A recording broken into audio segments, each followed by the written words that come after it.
Hi friends, welcome to promo clocks. Hi అండి, welcome back to our channel. ఈరోజు వీడియోలో చల్లని వాతావరణంలో వేడివేడి పకోడీ ఈజీగా టేస్టీగా ఎలా తయారు చేసుకోవాలో చూద్దాం. ముందుగా మనకి 1 కప్పు శనగపిండి, 5 ఉల్లిగడ్డలు, 2 ఇంచుల అల్లం, 10-15 మిరియాలు, 1 కప్పు కరివేపాకు, 1 టేబుల్ స్పూన్ కారం, 1/2 టేబుల్ స్పూన్ ఉప్పు తీసుకోవాలి. ముందుగా తీసి పెట్టుకున్న మిరియాలని రోట్లో వేసి మెత్తటి పౌడర్ లాగా చేసుకోవాలి. ఈ విధంగా మిరియాలని మెత్తగా దంచుకున్న తర్వాత ఒక బౌల్లోకి ట్రాన్స్ఫర్ చేసుకుందాం. ఇప్పుడు 2 ఇంచుల అల్లం వేసి కచాపచాగా దంచుకోవాలి. ఈ విధంగా అల్లంని కచాపచాగా దంచుకున్న తర్వాత ఒక బౌల్లోకి ట్రాన్స్ఫర్ చేసుకుందాం. ముందుగా తీసి పెట్టుకున్న ఉల్లిపాయల్ని ఈ విధంగా పీల్ చేసి రెడీగా పెట్టుకోవాలి. ఉల్లిపాయల్ని ఇక్కడ చూపిస్తున్న విధముగా సన్నగా పొడవుగా కట్ చేసుకోవాలి. కట్ చేసుకున్న తర్వాత ఇలా ఒక్కొక్కటిగా విడివిడిగా తీసుకొని వేసుకోవాలి.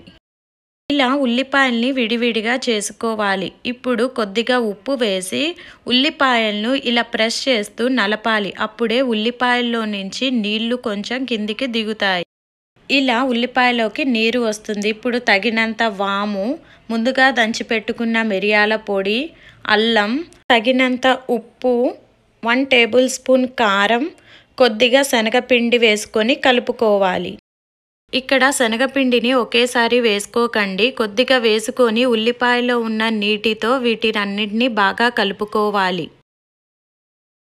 ఇలా కలుపుకున్న తర్వాత మిగతా శనగపిండిని వేసి చిటికెడు పసుపు వేసి బాగా కలుపుకొని కొద్దిగా నీళ్లు వేస్తూ కొద్దిగా గట్టిగా ఉండేలా కలుపుకోవాలి. అప్పుడే మనకి పకోడీలు బాగుంటాయి. ఈ విధంగా కలుపుకున్న తర్వాత ఇప్పుడు గుప్పెడు కరివేపాకుని తుంచి వేసి కలుపుకోండి.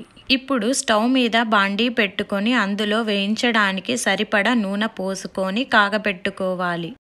నూనె వేడైన తర్వాత ముందుగా కలిపి పెట్టుకున్న మిశ్రమాన్ని కొద్దిగా తీసుకుంటూ ఈ విధంగా నూనెలో వేసుకోవాలి.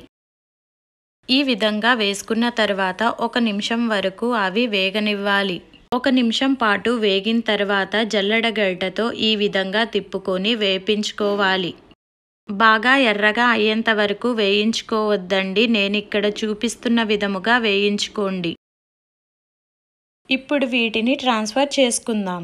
బాగా ఎర్రగా వేయించుకుంటే ట్రాన్స్ఫర్ చేసిన తర్వాత నల్లగా మారతాయండి. సో మరీ ఎర్రగా వేయించుకోవద్దు. ఇక్కడ చూపిస్తున్న విధముగా వేయించుకోండి. రెండో వాయ వేసుకొని మొదటి వాయలాగే వేయించుకుందాం. గోల్డెన్ బ్రౌన్ కలర్ రాగానే ట్రాన్స్ఫర్ చేసుకోవాలండి. ఇలా వేయించుకున్న తర్వాత జల్లెడ గరిటెలో కరివేపాకు వేసి ఇలా వేయించుకొని ప్లేట్ గార్నిష్ చేసుకుందాం.